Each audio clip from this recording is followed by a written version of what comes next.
और सिलेक्शन वगैरह के. We talked about the active seekers, passive seekers, and non-seekers. Then we talked about how you can get to these non-seekers by using your networks. And then we talked about this decision criteria. आपके पास दो सही decision होते हैं, दो गलत हो जाते हैं. एक दफा आप अच्छे बंदे को रिजेक्ट कर लेते हो, which is a wrong decision. और कई दफा बुरे बंदे को एक्सेप्ट कर लेते हो, so that is also a wrong decision. The idea is that you need to accept good ones and reject bad ones. इस पे हमने बात की. Then we talked about these biases or errors, and then we went to this, the learning part, training and learning part, and then we said that change is taking place very rapidly, and on the other side we forget things that we learn within just matter of minutes and days. So after 31 days, whatever you have learned is lost 79% of it. 21% retention रहती है, बाकी आपको याद नहीं रहता, unless you apply the learning, unless you repeat what you've learned, unless you teach what you've learned, unless you talk to somebody what you've learned. So ये एक issue है. So information excess है, but retention की scarcity है बहुत ज़्यादा. Then this was the last slide that we were doing. कि हमारे पास knowledge जो है और competence, हमने कहा knowledge और competence का difference क्या होता है? Knowledge is knowing about something and competence is doing the same thing. Knowledge helps us in improving our competence, and then there is this talent which can only be polished. You have it or you don't have it, but you have to polish it. And then we talked about what is talent, and उस पे हमने एक graph बनाया and देखा. And then we talked about intelligence कि ये change नहीं होती, ये you get it with your DNA. So you need to change your thinking. You cannot change your intelligence, but the least amount of intelligence that we have, or any one of us has, is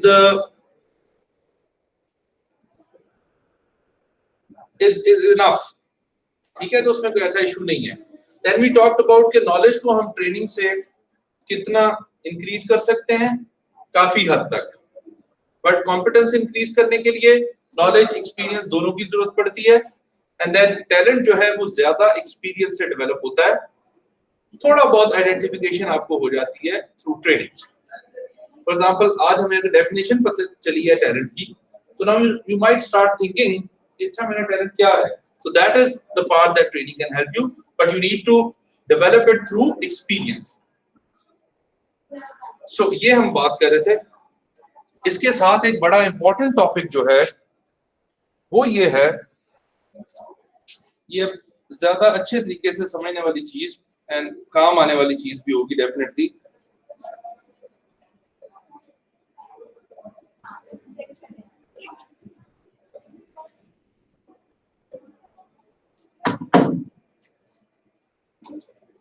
अब problem ये है कि an important question, should we work on our weaknesses or on our strengths?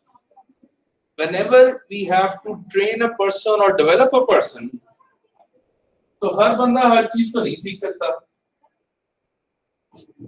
किस बंदे को कौन सी चीज सिखानी चाहिए, कौन सी चीज नहीं सिखानी चाहिए, जब हम पर्सनल डेवलपमेंट की खुद ऑटोमेटिकली करना चाहते हैं विदाउट एनी फॉर्मल इंटरवेंशन, तो कौन से एरियाज किस तरीके से फोकस करने चाहिए. अगर ये बात हमें समझ आ जाए ना, तो मुझे काफी यकीन है कि आप खुद अपने आप में बड़ी अच्छी एडजस्टमेंट्स करके अपनी डेवलपमेंट पर्सनल स्टार्ट कर सकते हैं.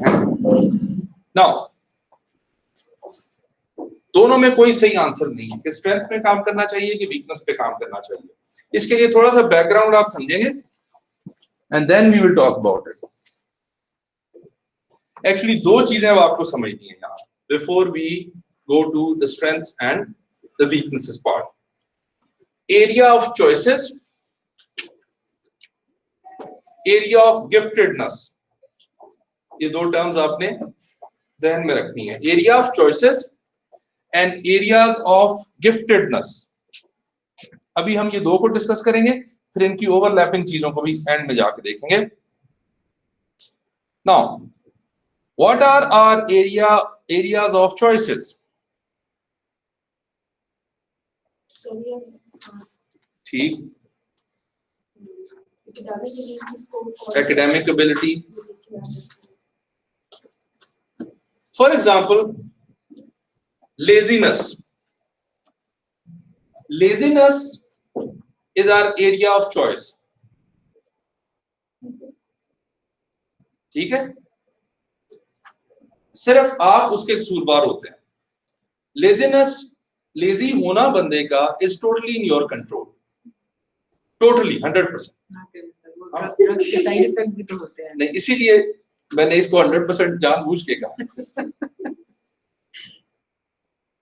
If you're weak in spellings and you're not learning it, it is your choice.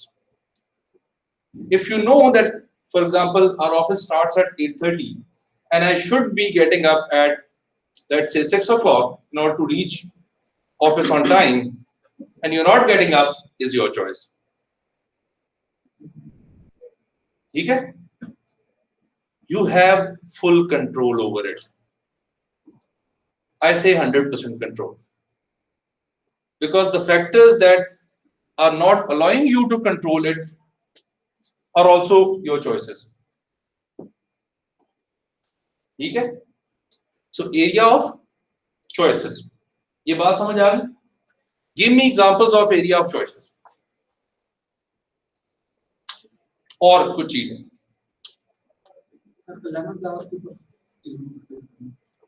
तो उसको क्या कहते हैं? Procrastination. Yes. Not a morning. Area of choice. Area of choice. Yes. Yes. सही सोचना, पॉजिटिव सोचना, नेगेटिव सोचना, एरिया ऑफ चॉइस। गाड़ी तेज चलाना, एरिया ऑफ चॉइस। नहीं, ये बात समझ आई? Area of choice. Area of giftedness पे जाएंगे तो आपको बात समझ आएगी कि एरिया ऑफ गिफ्टेडनेस हम किसको कह रहे हैं। So the second part is the area of giftedness. क्या आप अपने पेरेंट्स चेंज कर सकते हैं? Can we change our father and mother? That is a giftedness. So उन पे रोने धोने का कोई फायदा नहीं है कि आपके अम्मी अब्बू ठीक नहीं है, अच्छे नहीं है, पढ़ाया नहीं, आपको कुछ नहीं किया। It's the same area of giftedness. For example, your height, most of the time your physique is giftedness. The same way, when we talked about intelligence, that is area of giftedness.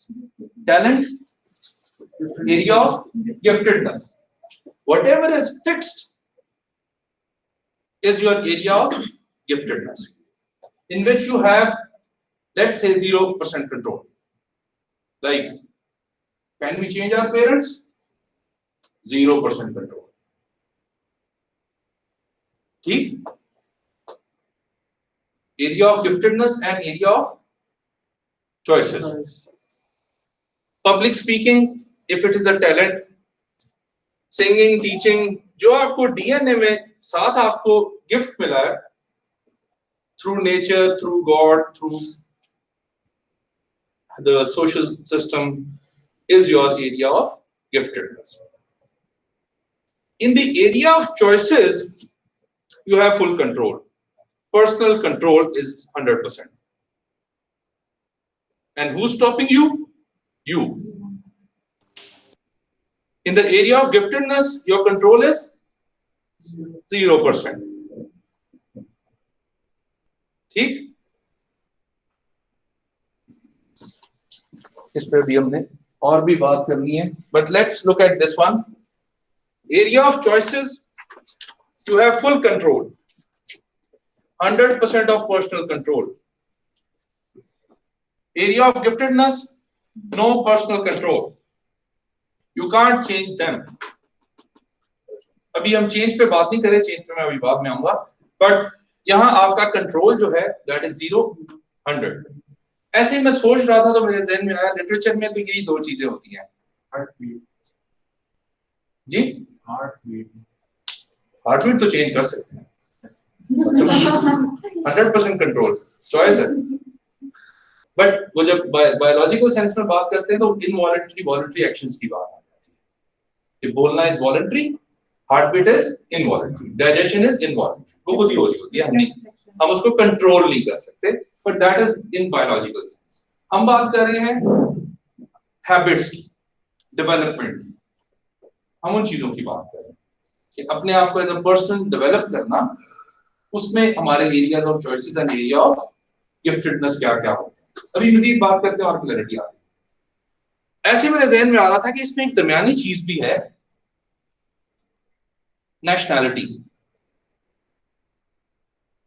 Is it in the area of giftedness or choices? Gifted both. Race नहीं change कर सकते और nationality भी change कर सकते. First nationality जो होगी वो ज़ाहिर है it's not your It is giftedness, but but it has some choice. But choice है, आपके पास decision making की power है, you can change it. But the first one that you got was giftedness. तो इस तरह की कुछ चीजें भी शायद होंगी. सर वो हमेशा ही रहती है, आपका सेकंड पासपोर्ट भी फर्स्ट ओरिजिन से लिखा वो रहता है, but still आपके पास कुछ रूम है. It is not purely your area of choices. It is not purely your area of giftedness. But हमने ये दो अगर समझ लिए कि area of giftedness और area of choices क्या हैं, तो इससे हमें आगे हेल्प मिल जाएगी. the command on languages skills तो obviously ऐसे ही होगा. कुछ चीजें आपकी गिफ्टेड में होंगी जी, क्योंकि आपका एक्सेंट जो है उसको बड़ा टाइम लगता है ठीक होने में. कुछ अल्फाज फिर इंग्लिश वाले निकल रहे होते हैं, कुछ पंजाबी साथ मैच कर रहे होते हैं. सर कुछ लोगों की लिंग्विस्टिक वैसे स्ट्रांग होती है, स्ट्रांग उर्दू भी बहुत अच्छी बोलते हैं, वो बहुत जल्दी जी सर, उनकी अडॉप्टेबिलिटी अच्छी होती है, अडॉप्ट कर लेंगे लैंग्वेज को भी एंड एक्सेंट को भी, इन सारी चीजों को. ये यस, अपने अंदर एक बहुत बड़ा टैलेंट है. लेकिन वो जो उनकी अडेप्टेबिलिटी के लिए जो उनके पास इंटेलिजेंस है, for example, that is area of giftedness. वो गिफ्टेडनेस है, बट चॉइस है कि जुबान कौन सी है वो नहीं करते ठीक अपने आप को एरिया ऑफ चॉइस का. Excuse me, sir. Honest caring कि उनको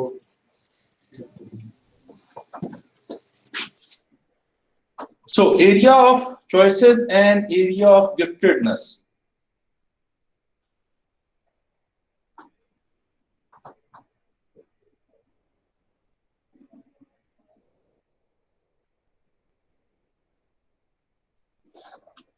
अब हमें प्रॉब्लम आती है कि हम किस चीज पे काम करें और किस चीज पे काम ना करें. एक अब गौर से बात सुन.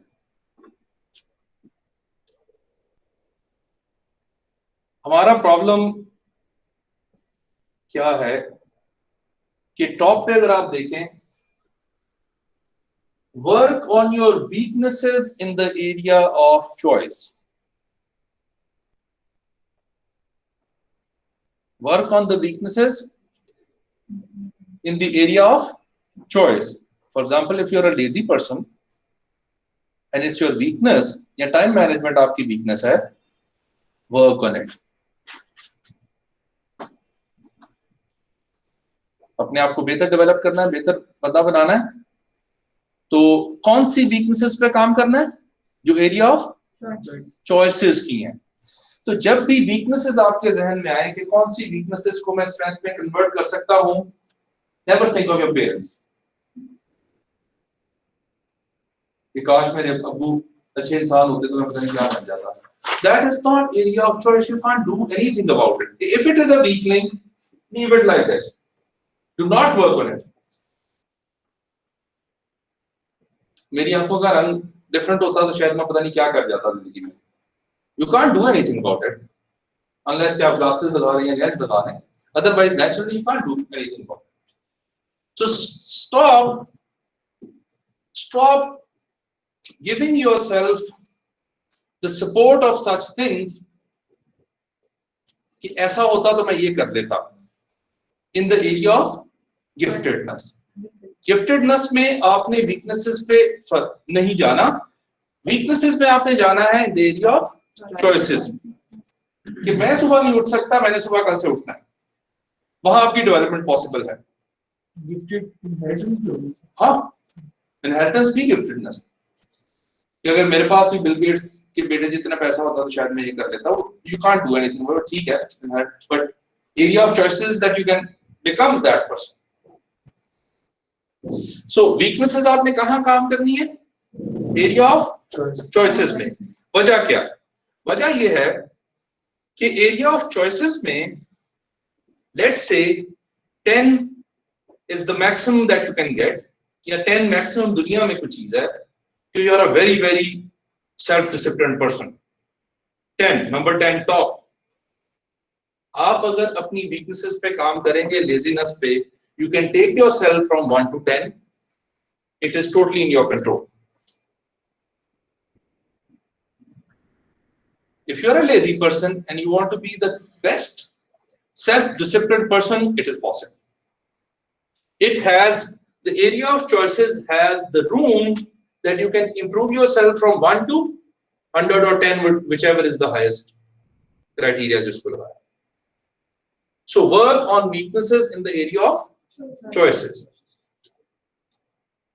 Now, the other issue is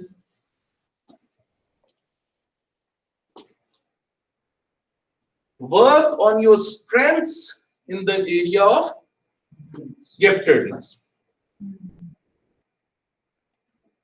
क्यों? बिकॉज इसमें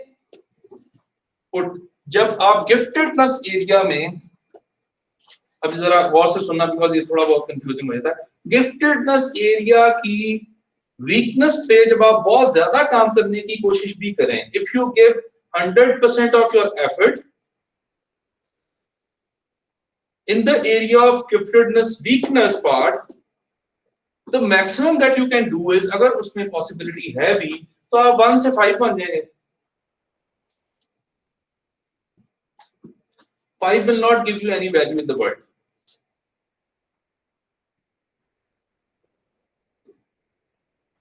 लेकिन आपके पास स्ट्रेंथ जो है गिफ्टेडनेस में, फॉर एग्जांपल आप किसी अच्छा टैलेंट है आप में कोई, तो गिफ्टेडनेस के एरिया में स्ट्रेंथ्स पे काम करें जो आपकी स्ट्रेंथ्स ऑलरेडी हैं, क्योंकि उसमें पोटेंशियल है कि आप 1 to 10 इजीली पहुंच सकते हैं। फॉर एग्जांपल, अगर आपका एक बच्चा जो है वो मैथमेटिक्स में 100 मार्क्स लेता है या 95 मार्क्स लेता है और उर्दू में वो बेरली पास होता है, हमारी अप्रोच क्या होती है? उर्दू में उसको ज्यादा से ज्यादा काम करवाते हैं। नेचुरली हम सपोज कर रहे हैं कि वो मैथमेटिक्स में गॉड गिफ्टेड स्ट्रेंथ है उसके पास, हम कहते हैं 95 आ गए, खत्म। हम ये नहीं सोचते कि ये कल को दुनिया का सबसे बड़ा मैथमेटिशियन बन सकता है बिकॉज अभी इसमें इतनी पोटेंशियल है। हम कहते नहीं, उर्दू को ठीक करो, जो कि उर्दू पे वो 100% एफर्ट लगाएगा तो 33 पासिंग से 40 पे पहुंच जाएगा, 100% एफर्ट से 45-50 पे पहुंच जाएगा, बिकॉज गिफ्टेड नहीं है बट एफर्ट लगा के वो उसको थोड़ा बहुत चेंज कर सकता है। लेकिन मैथमेटिक्स पे अगर वो उतना ही एफर्ट लगाए जितना वो उर्दू पे लगा रहा है, तो हो सकता है वो टॉप 5% ऑफ द पीपल दुनिया में उस पे पहुंचने की चांसेस, या टॉप 10% दुनिया में मैथमेटिशियंस में पहुंच सकता है। So in the area of giftedness, work on your strengths. In the area of choices, work on your weaknesses. So ये स्टीफन आर कवी की जो बुक है ना 7 Habits of Highly Effective People, उसने बेसिकली इस कॉन्सेप्ट को circle of influence, circle of concern से समझाया है। मगर मैं समझता हूँ कि ये कॉन्सेप्ट उससे बहुत ज्यादा स्ट्रॉन्ग है। तो उसमें आपको सर्कल ऑफ इन्फ्लुएंस और कंसर्न में ठीक है समझ आती है, कुछ चीजें इन्फ्लुएंस कर रही हैं और कुछ चीजें हमारे कंसर्न हैं, मगर ये जो बेसिकली है ना कि बेसिकली आपकी जो चीज़ आपके कंट्रोल में नहीं है और मतलब वो आपकी जो स्ट्रेंथ्स हैं जो कि आपकी एरियाज ऑफ आपकी जेनेटिकली आपके में स्ट्रेंथ हैं उस पर आप ज़्यादा काम करें ताकि वो 95 से 105 तक भी जा सके। यस, क्योंकि देखो आईडी प्रॉब्लम आजकल का सबसे बड़ा इशू क्या है, if you are not valuable. अच्छा, कभी ऐसे हुआ है कि हम घटिया सा टीचर पढ़ाए, तो एवरेज सा पढ़ा दे, चलो ठीक है, पैसे हम पूरे देंगे, ये विश नहीं हम करते। तभी हम ये सोचते हैं कि रेस्टोरेंट में जाएं और बस वो नॉर्मल सा वेटर हो। हम क्या चाह रहे होते हैं? Best. That means everybody is ready to pay for the best. Average के लिए कोई पे नहीं करता। तो अगर आपने पूरा एफर्ट लगा के अपने आप को 5 कर लिया, आप दुनिया में 50% लोगों से बेहतर है, तो आपको कौन पे करेगा? What is your value? आपने कितनी डेवलपमेंट की है? कोई डेवलपमेंट नहीं की। You will not be rewarded. Paid भी कहना चाहिए, विल नॉट बी रिवॉर्डेड। आपकी कोई इज्जत करने के लिए भी तैयार नहीं होगा, आपको कोई पैसे पे करने के लिए तैयार नहीं होगा, आपको कोई जॉब देने के लिए तैयार नहीं होगा। क्यों मतलब आपको जॉब दें जब उसके पास 10 वाला बंदा है या 8, 9, 7 मिल रहा है उसको, तो 5 वाले को क्यों पैसे मिले भाई? ये सिंपल ह्यूमन साइकी है ना। जो किसी एक स्किल में इफ यू आर 10, मैं कहता हूं रिमेनिंग सब में आप 0 हो जाए, कोई मसला नहीं।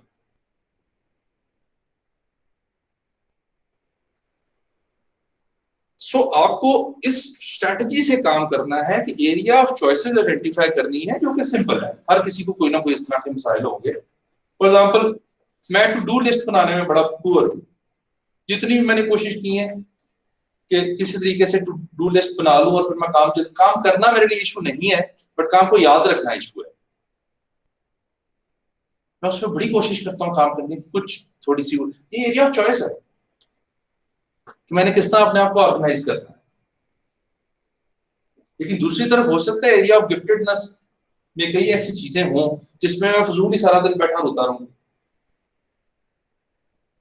सो बड़ा क्लियरली अपने एरिया ऑफ चॉइसेस में वीकनेसेस आइडेंटिफाई करनी है, अपने एरिया ऑफ गिफ्टेडनेस में स्ट्रेंथ्स आइडेंटिफाई करनी है, और इन दोनों पे काम करना। इसी तरह आप अपने एम्प्लॉइज की डेवलपमेंट को भी इस एंगल से सोचें। एरिया ऑफ चॉइस है तो उसमें उसकी वीकनेसेस की ट्रेनिंग कराएं, वीकनेसेस की डेवलपमेंट कराएं। अगर उसकी एरिया ऑफ गिफ्टेडनेस है तो उसको स्ट्रेंथ्स पे कैपिटलाइज करवाएं।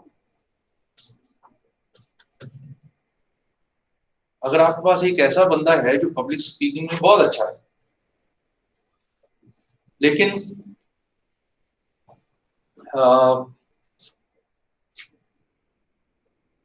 से कि वो एडमिनिस्ट्रेटिव स्किल्स नहीं है उसके पास, ठीक, ये बहुत दफा ऐसी पॉसिबिलिटी होती है।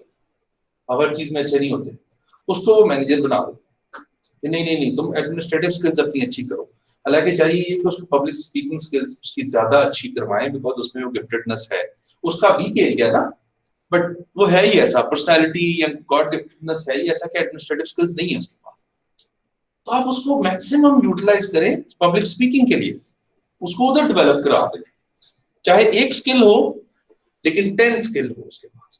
Excuse me, sir. जी। सर इसमें इजी क्या होता है एफर्ट वाइज? लाइक मैंने अगर अपनी एचआर को ट्रेन करना है तो स्ट्रेंथ के पार्ट के ऊपर काम करना मेरे लिए इजी होगा या उसकी वीकनेस को? सॉरी, आपने एचआर क्या करना है?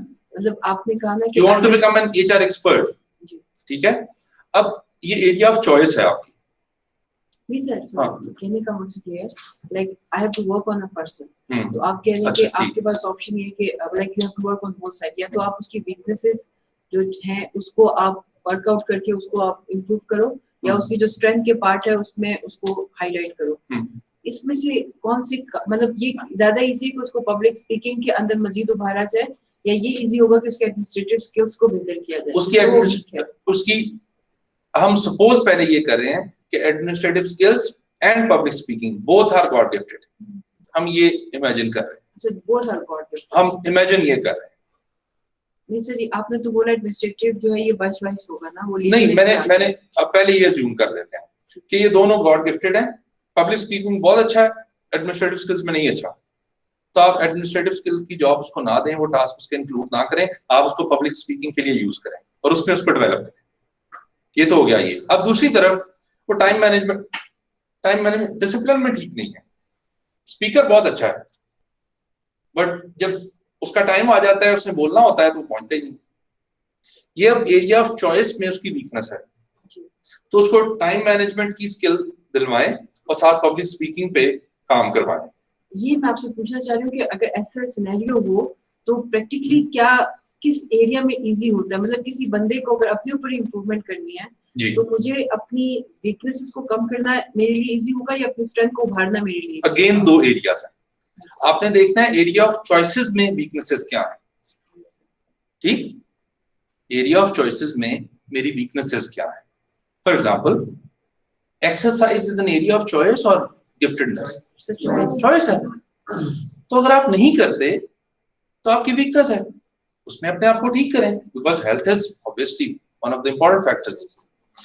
एरिया ऑफ चॉइस में वीकनेस को टारगेट करना है, एरिया ऑफ गिफ्टेडनेस में स्ट्रेंथ को टारगेट करना।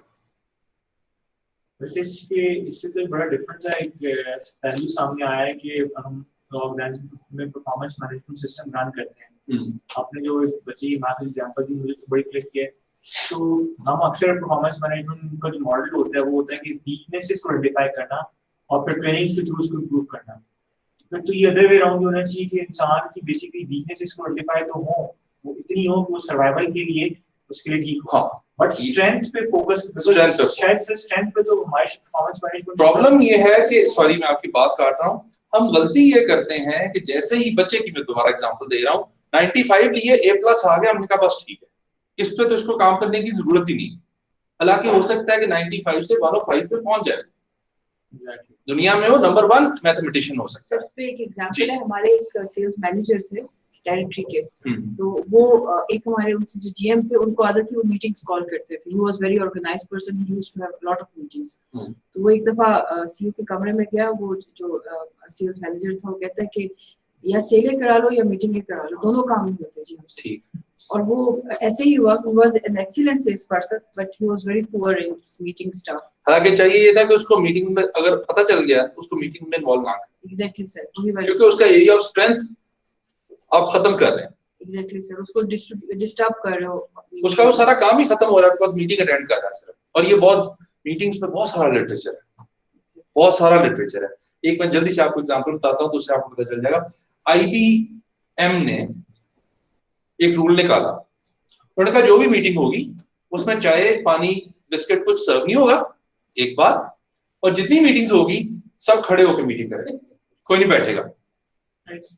ऐसा जबरदस्त मीटिंग्स के रिजल्ट्स आए, बिकॉज यूजुअली जो सीईओ या बड़ा बंदा होता है बूढ़ा होता था, वो बैठा रहता है। इस पे मैं एक और चीज आपको भी बताता हूँ, वो बैठा है, उसको काम कोई नहीं, वो बैठा है, इसको ये कह रहा, सारा दिन मीटिंगें लगी हुई है। उन्होंने कहा खड़े होकर मीटिंग, कोई कुर्सी नहीं होगी उसमें, दरमियान में टेबल होगा, आप लिख सकते हैं, राउंड टेबल है, चेयर्स उठा दें, आप आएंगे, खड़े होंगे, जिसने भी खिताब करना है खड़े होकर खिताब करेगा।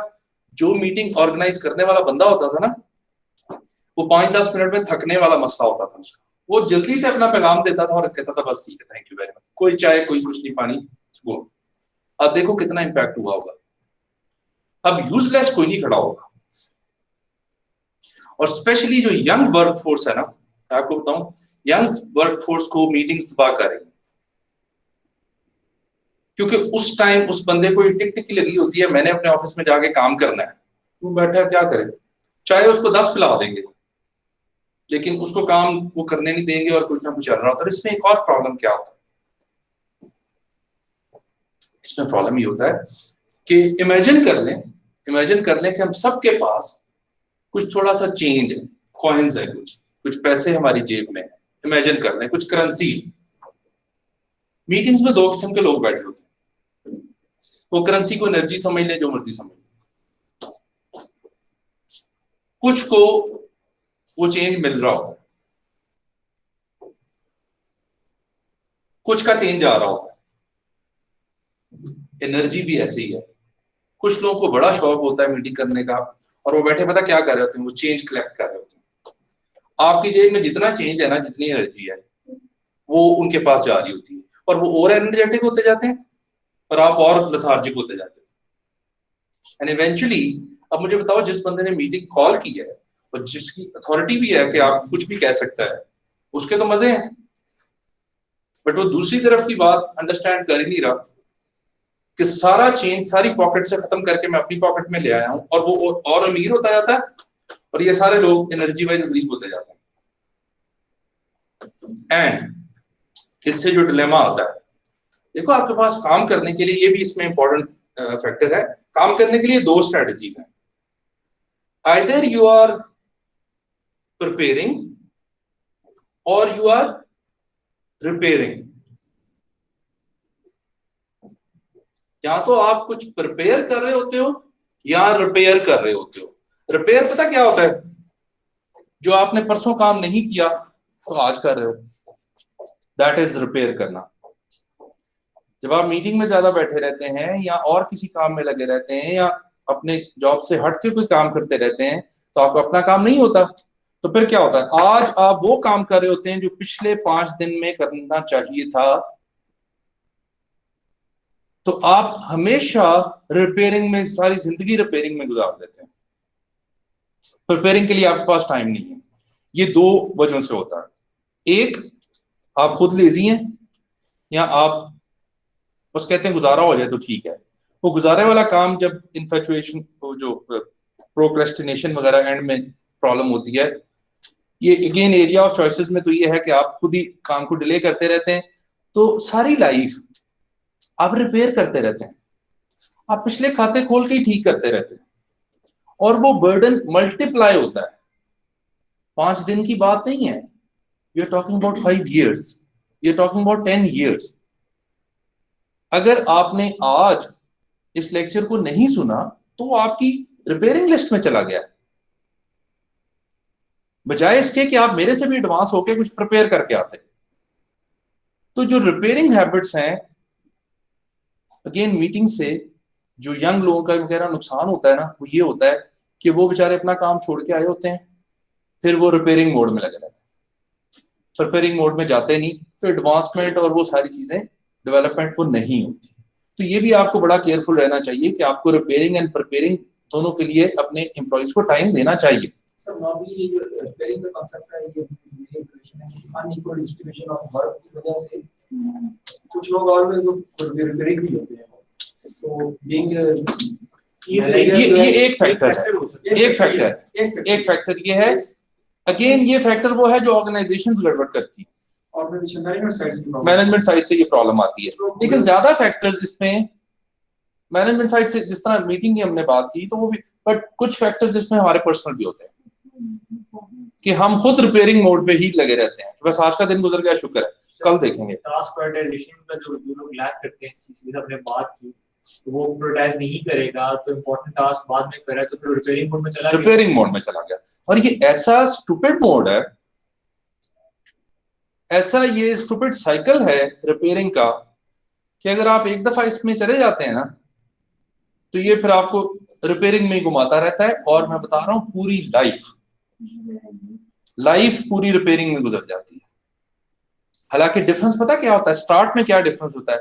स्टार्ट में डिफरेंस होता है फ्यू आवर्स का, और फिर ये डिफरेंस बन जाता है नंबर ऑफ ईयर्स का। तो इसका मतलब ये है कि अगर आपने आवर्स के डिस्टेंस से स्टार्ट किया है, तो आप इवेंचुअली 10-15 साल की रिपेयरिंग सिस्टम पे चले जाते हो, जिसका ये मतलब है कि आपने अपनी 10-15 साल की लाइफ जाया कर दी है। ठीक, जितना काम आप कर सकते थे, आप आहिस्ता आहिस्ता आहिस्ता आहिस्ता करते करते वो मल्टीप्लाई होता जाएगा, और आपकी एक्चुअल लाइफ जाया जो होती है वो इस तरह होती है। अब लोग कहते हैं नहीं नहीं मैंने तो बहुत अचीव किया है। भाई, इससे ऊपर और अचीव कर सकते थे।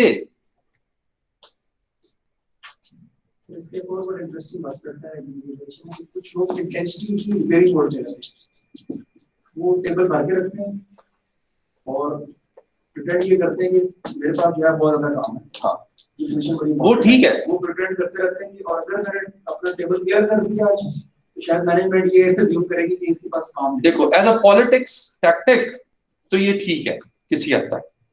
सॉफ्टवेयर कंपनीज का ये बहुत इशू होता है। आपको पता है सॉफ्टवेयर बनाते वक्त, जो मैंने थोड़ा बहुत एक दो लोगों से बात की और पढ़ा, सॉफ्टवेयर बनाते वक्त हो सकता है कि एक सॉफ्टवेयर 5 दिन में बन जाए और हो सकता है वो 10 दिन का सॉफ्टवेयर 40 दिन में बने।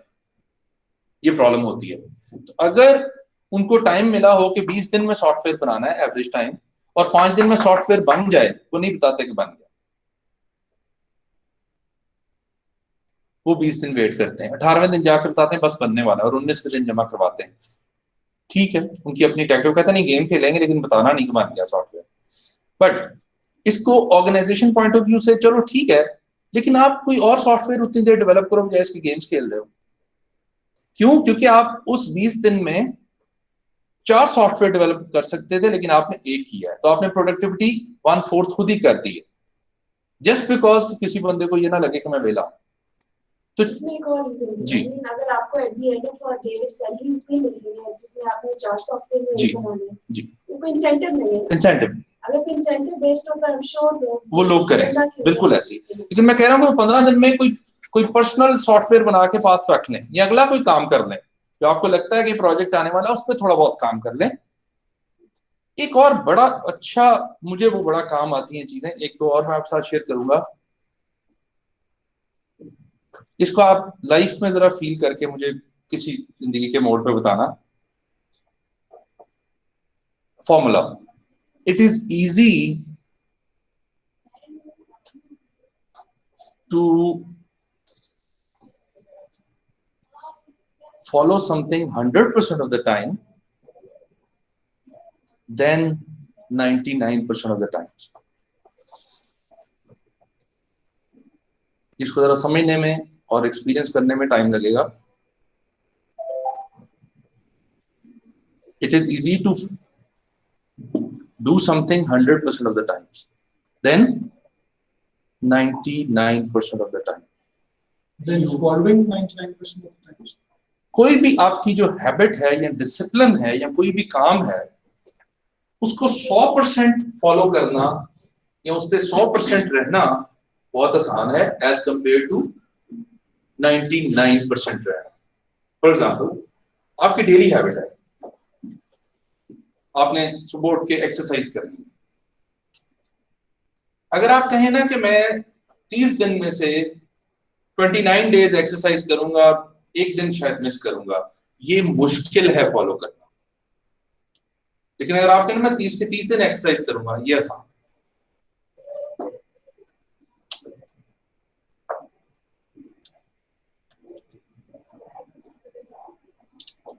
किसको कुछ समझ आई है इस बात? जो काम आपने करना है वो करना है, कोई एक्सक्यूज नहीं। अगर ये आप रखते हैं 100% ऑफ द टाइम्स, ये आसान था। लेकिन अगर आप कहते हैं यार आज कोई मसला नहीं, कल से, लेकिन कल परसों चौथा आप करते हैं, फिर एक दिन छोड़ देते हैं, ये बड़ा मुश्किल काम।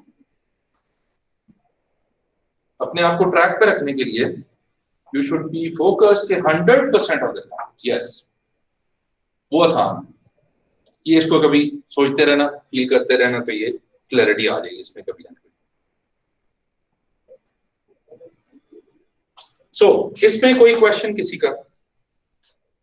Area of choices, area of giftedness, work on your weaknesses in the area of choices, work on your strengths in the area of giftedness. Never ever blame the weaknesses of your area of giftedness, because that is where you're going to waste your time and effort. And never ever think that you cannot improve the weaknesses in the area of choices. तो development के लिए ये rule आपके जहन में होना चाहिए, because problem ये है कि मैंने आपको कॉग्निटिव डिसोनेंस समझाया था ना। हमने किसी भी तरीके से, इंसान ये करता है कि वो अपने कॉग्निटिव डिसोनेंस को अलाइन कर लेता है और फिर वो बड़ी खुशी से जिंदगी गुजारता है। मैं लेजी इसलिए हूं कि मेरा अलार्म काम नहीं करता, वो एक उसको भी एक बात चाहिए, जैसे ही उसको वो सहारा मिलता है वो अपनी weaknesses in the area of choices को वीकनेसेस ही रखता है। ऐसे नहीं करना, ये आसान काम है लेकिन ऐसे नहीं करना, ठीक? सर जी। तीसरा पॉइंट में सभी आपने पब्लिक स्पीकिंग या एडमिनिस्ट्रेशन की एग्जांपल दी है। जी। पॉइंट्स में मतलब शुरू में तो मुझे समझ लगी है इसकी ये मिडिल करियर में, लेकिन पॉइंट्स में अगर आप करियर लेवल पे बहुत ऊपर चले गए, बहुत सीनियर लीडरशिप पे पहुंच गए, तो डोंट यू थिंक कि उस पे आपको एक कंप्लीट पाई की जरूरत होती है? प्रोबेबली अगर आपकी वीकनेस भी है, you still think that you need to work upon it, क्योंकि एक होलिस्टिक आपका वो होगा ना, आपका अम्ब्रेला बढ़ रहा है, तो उसमें आप कैसे कोई चीज देखो थोड़ा बहुत तो ये चीजें आपकी, इसमें थोड़ा सा हम लेटर उस पर जाके करियर डेवलपमेंट में मैं आपको एक चीज समझाऊंगा, expert versus successful careers. Expert versus successful career, आप जिस बात की बात कर रहे हो वो है सक्सेसफुल करियर होने का मसला। एक वैसे मैं आपसे बात पूछता हूं कि जो मिस्टर ईदी की सेंस ऑफ ड्रेसिंग कैसी थी?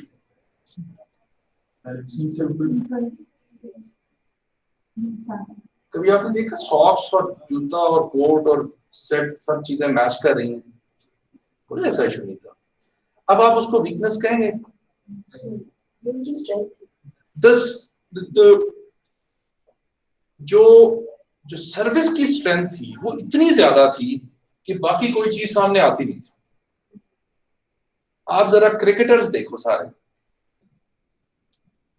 वसीम अकरम was a mediocre fielder, best तो नहीं था दुनिया में, was a normal batsman but an excellent bowler। एक चीज, अगर उसी बंदे से मैं एक्सपेक्ट करूं कि नहीं वो दाएं हाथ से बॉल करवाए, पॉसिबल है? नहीं है। आप जो बात कर रहे हो, आप कर रहे हो सक्सेसफुल करियर वाले लोगों की। ज्यादातर सक्सेसफुल करियर का मतलब है कि आपने जो लेडर है वो बड़ी जल्दी क्रॉस की, ठीक है? Then you have a quality of leadership और क्वालिटी ऑफ एडमिनिस्ट्रेशन। वो भी एक सक्सेसफुल करियर की भी आपकी एक एरिया ऑफ चॉइसेस या गिफ्टेडनेस में से एक वो भी क्वालिटी थी कि आप बड़े अच्छे लीडर हैं, आप लीड कर सकते हैं। But not all leaders are good managers. तो हो सकता है कि थोड़ा बहुत तो देखो 3 2 5 4 ये तो आपके साथ चल ही रहा है, बट आपको कुछ किसी एक चीज में बहुत अच्छा होना लाजमी है कि आपकी वैल्यू ज्यादा हो। अब आप सब में मीडियोकर होंगे तो आपकी वैल्यू मीडियोकर लगेगी। अब फॉर एग्जांपल आपने देखा है सीईओज होते हैं, सीईओज ज्यादातर लेट्स से सेल्स से एक बंदा सीईओ बना है, सेल्स वाला बंदा, उसकी एचआर स्किल्स ज्यादा अच्छी तो नहीं होगी, उसकी फाइनेंस स्किल्स ज्यादा अच्छी तो नहीं होगी, लेकिन गुजारा कर रहा है, वही 2 3 4, लेकिन सेल्स में वो मास्टर होगा, 10 होगा, तो वो अच्छा सीईओ भी है। तो यस उसमें थोड़ा सा मसला आता है, बट फिर आपकी चॉइस है कि आपने एक्सपर्ट करियर में जाना है या आपने सक्सेसफुल करियर में जाना है। सक्सेसफुल करियर में जाना है तो फिर सब में एवरेज रह के नेटवर्किंग में मैक्सिमम हो जाए तो आप आगे निकलते जाएंगे, या एडमिनिस्ट्रेशन में मैक्सिमम हो जाए तो आप, लेकिन एक्सपर्ट करियर में जाना है तो फिर दुनिया आपको ये जानती हो यार इस काम के लिए फलाना बंदा बेस्ट, वो एक्सपर्ट करियर है। मसलन एक छोटी सी एग्जांपल आपसे शेयर कर लेता हूँ। न्यूक्लियर जब बना रहे थे आर्म फोर्सेस, इनको कोई इशू आया, कोई पार्ट था जो एलॉय बना हुआ था 2 मेटल से मिलके, तो इन्होंने जर्मनी से वो पार्ट आता था, संभव वो नहीं आ रहा था, एक्सपेंसिव था या कुछ था, तो इन्होंने बड़ी बातें की कौन बनाएगा, बड़े साइंटिस्ट बैठे, सब कुछ पता चला नहीं कुछ नहीं हो सकता। एक किसी बंदे ने उसमें कहा कि आप इस तरह करें, रेलवे का एक मुलाजिम है, 5-6 ग्रेड का बाबा जी हैं, रिटायर होने वाले हैं, लेकिन वो मेटल की चीजें बनाते हैं रेलवे में, उनके पास जाएं। 4-5-6 ग्रेड का क्लरिकल स्टाफ से भी नीचे लेबर का बंदा रिटायर होने वाला, उसके पास जब गए और उसको बताया कि हमें इस तरह का एक पुर्जा चाहिए जो 2 मेटल से मिलके बना है, उसने कहा ठीक है मुझे जरा वो दिखाएं उसका असल किधर है। उन्होंने असल उसको दिखाया, उसने पकड़ के किसी चीज के साथ ना उसको स्ट्राइक करता रहा और सुनता रहा, और फिर मेटल मिक्स करे, फिर उसको सुने, फिर दूसरे वाले को सुने, फिर असल को सुने। इवेंचुअली उसने विद इन फ्यू आवर्स उनको वो पुर्जा बना के दिया, कहता जाके चेक करें, फिर मुझे बताएं कि ठीक चल रहा है या नहीं। 100% एक्यूरेट। अब रैंक वाइज तो बेचारा 5-6 स्केल पे था, बट एक्सपर्टीज वाइज उसको पूरा पाकिस्तान जानता है। तो फिर वो डिपेंड करता है कि आपने अगर तो एक्सपर्ट करियर में जाना है तो फिर आप किसी एक में मैक्सिमम है तो बाकी मैटर नहीं करता, लेकिन सक्सेसफुल करियर में जाना है फिर सबकी थोड़ी थोड़ी चीजें जो है वो आपके पास होनी चाहिए, और फिर वो एडमिनिस्ट्रेटिव स्किल्स अच्छी। बट अगेन फॉर एग्जांपल एक यूनिवर्सिटी का रेक्टर है, वो अच्छा टीचर भी है, कहीं ना कहीं वीक है वो, लेकिन वो रेक्टरशिप अच्छी कर सकता है, उसके पास एडमिन की, तो उसका एडमिनिस्ट्रेशन स्किल्स पे काम करना चाहिए, ना तो में टीचिंग सीखना शुरू हो जाए कि नहीं ये बच्चों को मैंने भी पढ़ाना है। सो इस तरीके से आपको बड़ा क्लियरली आइडेंटिफाई करना है कि किस चीज पे काम करना है, किस चीज पे काम नहीं करना। सर मैं एक दफा ट्रेनिंग पे लॉन्च किया था, तो उन्होंने एक बताया प्रिंसिपल, पीटर प्रिंसिपल। तो पीटर ने प्रिंसिपल बोला तो उसने बताया था, उसमें कहते हैं कि people are often promoted to the next level for which actually they are not expert of. तो वो एक्चुअली वो कर रहे होते हैं जो उनकी स्किल है, बट वो नहीं कर रहे होते जो बेसिकली पोजीशन की डिमांड है। ठीक है ना? बिल्कुल ऐसे, तो ये बिल्कुल ऐसे होता है सर, ऐसे होता है, बिल्कुल ऐसे होता है। यही जो टॉप लीडरशिप जो लोग सक्सेसफुल नहीं हो रहे होते, उसकी वजह होती है कि वो बंदा चूंकि उसकी एक्सपर्टीज नहीं थी और उसको उसमें इन्वॉल्व कर दिया, उसने अपनी पोजीशन को तो करना है कि मैं मुझे काम आता है, तो फिर वो करेगा जो उसकी एक्सपर्टीज। ये बात को एक और तरह जरा सोचना, most of the times specially in family businesses and startups, most of the times you select a person first and then you select a job for that person. ऐसा होता है ना? मेरे चाचू हैं, वो सीईओ लगेंगे और फिर वो ये काम करेंगे। The चाचू has been selected first before the job. होना ये चाहिए कि job should be on the top and then a person should be selected. कि ये जॉब है, ये बंदा कर सकता है, तो ये भी प्रॉब्लम होती है। और ये तो सीधी सीधी बात है कि नेटवर्किंग की बेस पे आप ज्यादा जल्दी सक्सेसफुल करियर लेडर पे जाते हो, बट डेवलपमेंट की उस पे आप ज्यादा एक्सपर्ट करियर पे जाते हो। जितनी आपने डेवलपमेंट ज्यादा की हो, आप एक्सपर्ट करियर पे चले जाते हो, एंड इवेंचुअली एक्सपर्टीज ऐसी चीज है जो लॉन्ग लास्टिंग है। नेटवर्किंग है बहुत इफेक्टिव चीज है, बट हो सकता है किसी टाइम भी आपको प्रॉब्लम हो जाए। इनफैक्ट सर नेटवर्किंग जो जिस तरह सवाल है बात की करियर लेटर्स में, आप इनिशियल लेटर के लिए तो बहुत अच्छी चीज है, मगर मिड और टॉप लेवल के लिए काम नहीं करता, एक्सपर्टीज ना हो तो काम नहीं करती ना। बिल्कुल, वो शॉर्ट टर्म मिल जाता है आपको पोजीशंस, बट सस्टेनेबल नहीं होती, वो प्रॉब्लम है। सर आई रिमेंबर कि जब मैं माजू 2009 में था, तो Maju institute was one of the best university 2006-7-8 की बात है, बट इवेंचुअली मैनेजमेंट जो किसी ने बेहतर लिया, उन्होंने एक ऐसे बंदे को इंटरव्यू लगा दिया जो कि बेसिकली उनका मैकेनिकल इंजीनियरिंग का हेड था। तो सर एग्जैक्टली सर उन्होंने वो करना शुरू कर दिया जो उनकी एक्सपर्टीज थी, लेकिन by profession he was an engineer, but जो उस रोल एग्जीक्यूटिव वाइस प्रेसिडेंट की डिमांड थी मैनेजमेंट की, वो नहीं कर सकते, और बहुत जल्दी ग्राफ इंडस्ट्री। बिल्कुल ऐसे, जब तक आप उस एक्सपीरियंस के थ्रू, उस रिगर के थ्रू नहीं गुजरते ना चीजों की, डोंट एक्सपेक्ट कि आप उस पोजीशन के काबिल हैं, क्योंकि आप एक्चुअली काबिल नहीं होते। हाँ, ये हो सकता है कि आप जल्दी सीख जाओ, दूसरे बंदे ने 10 साल में सीखा है, आप 5 साल में सीख जाओ, 2 साल में, ये पॉसिबल है, उस पर हम बात करेंगे डेवलपमेंट का जो प्रोसेस आएगा। बट ऐसा नहीं है कि आप उस फेज के गुजरे बगैर आप समझें कि आप बेहतर बंदे बन गए। सो ये थोड़ा सा है कि area of choices and area of strength में आपने किन चीजों पे काम करना है, इसके तरफ वैसे भी सोचते रहना और जी देखते रहेंगे।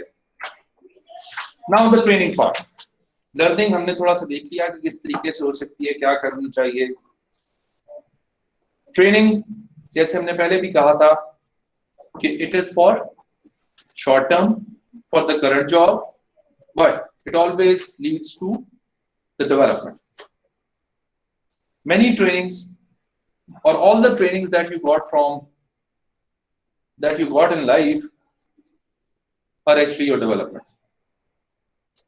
ठीक, जिसमें हमने कहा कि अगर हमने अल्फाबेट ना पढ़ी होती when we were in Montessori class or nursery class or prep class, तो आज हम इंग्लिश ना पढ़ सकते. It was a training for that time which has developed us. ठीक, TNA हम बहुत ज्यादा सुन रहे होते हैं. Training need assessment. Training need assessment is the TNA. Sir sorry, learning को हमने डिस्कस बहुत डिटेल में किया, मगर ऑर्गेनाइजेशन के पॉइंट ऑफ व्यू से बिल्कुल हमने इसको डिस्कस किया, मगर कोई ऐसा मॉडल मतलब है कि ऑर्गेनाइजेशन में बताया कि लर्निंग ऑर्गेनाइजेशन की पॉइंट ऑफ व्यू से आपने करनी है, तो इन मेथोडोलॉजीज के थ्रू, मतलब मैं कहना चाह रहा हूँ कि ऑर्गेनाइजेशन लेवल पे उसकी जो इम्प्लीमेंटेशन है लर्निंग की, बिकॉज इससे पहले हमने लर्निंग को ऐसा नहीं समझा. ठीक है, वैसे ट्रेनिंग डेवलपमेंट की ही बात हुई है, तो उसकी इम्प्लीमेंटेशन की कुछ टूल्स वगैरह वो डिस्कस. दो किस्म की लर्निंग्स हैं. एक है ऑर्गेनाइजेशनल लर्निंग, जो पूरी ऑर्गेनाइजेशन की एज एन ऑर्गेनाइजेशन हो रही होती है. अब उसकी बात करें, या ऑर्गेनाइजेशन के एम्प्लॉइज की लर्निंग. सर हमने एम्प्लॉयज के पॉइंट ऑफ व्यू से जी, बात की है, हम उसी से कर रहे हैं. ठीक है. आप बताओ. मैं ये कहना चाहता हूं कि उसकी इम्प्लीमेंटेशन की मेथोडोलॉजी, मतलब सर हमने लर्निंग को तो अनपैक कर लिया पॉजिटिव में ये ऐसे होनी चाहिए, मगर ये being an HR professional, because हम एचआर पढ़ रहे हैं, तो उसकी उस लर्निंग को इम्प्लीमेंट करने के लिए कोई मेथोडोलॉजीज या कोई प्रोसीजर्स उस पे मुझे शायद लगा कि शायद हमें एक्चुअली बिकॉज हमारा ह्यूमन रिसोर्स डेवलपमेंट है ना. जी सर. तो जो ऑर्गेनाइजेशनल लर्निंग आप पढ़ते हो, ऑर्गेनाइजेशन थ्योरी एंड डिजाइन में पढ़ते हो, वो कोर्स में पढ़ते हो. और दूसरी बात वो आप पढ़ते हो मैनेजमेंट में पढ़ते हो. ठीक है. वो आप पढ़ते हो कुछ हद तक उसको ओबी में पढ़ते हो. ठीक है. उसका टूल्स एंड टेक्निक्स हैं तो बहुत सारी, ऐसा कोई इशू नहीं है, बट उसमें मैक्सिमम ऑर्गेनाइजेशन, उस पर थोड़ी सी स्टोरी है कि किस तरह ऑर्गेनाइजेशनल लर्निंग आप इम्प्रूव कर सकते हैं. मैं बता देता हूँ कि कितना टाइम लगता है, कितना एफर्ट लगता है ऑर्गेनाइजेशनल लर्निंग. अब जो हम बात करने लगे, इसका मतलब ये है कि ऑर्गेनाइजेशन अपने आप को कैसे लर्नेड बनाती है. उसमें बहुत सारी फ्रेजेस पहले तो यूज होती हैं. Organization as a brain. Organization also brain. It has a brain. जिसमें उसकी मेमोरीज आती रहती हैं, सेट होती रहती हैं, फिर वो बाद में उसको रिकॉल करता है कि फलाने टाइम ऐसे हुआ था, फलाने टाइम ऐसे हुआ था. ठीक है ना. Organization as a brain, organization as an organism. जिस तरह हम डेवलप कर रहे होते हैं, इस तरह ऑर्गेनाइजेशन भी डेवलप कर रही है. देखो, अब लर्निंग को इम्प्लीमेंट या प्रिजर्व करने के क्या तरीके हैं. मैं आपको यूएस की मेडिकल प्रोफेशन की जो उनका हेल्थ डिपार्टमेंट है गवर्नमेंट का, उसकी स्टोरी बताता हूं कि उन्होंने कैसे इसको रिवर्ट किया. And if you have somebody जो वहां काम कर रहा हो मेडिसिन में, स्पेशली जो डॉक्टर्स हैं, वो आपको इस स्टोरी अगर कोई इतना होगा तो आपको समझा सकता है. Back in 1950s, health department of USA was completely dependent on doctors.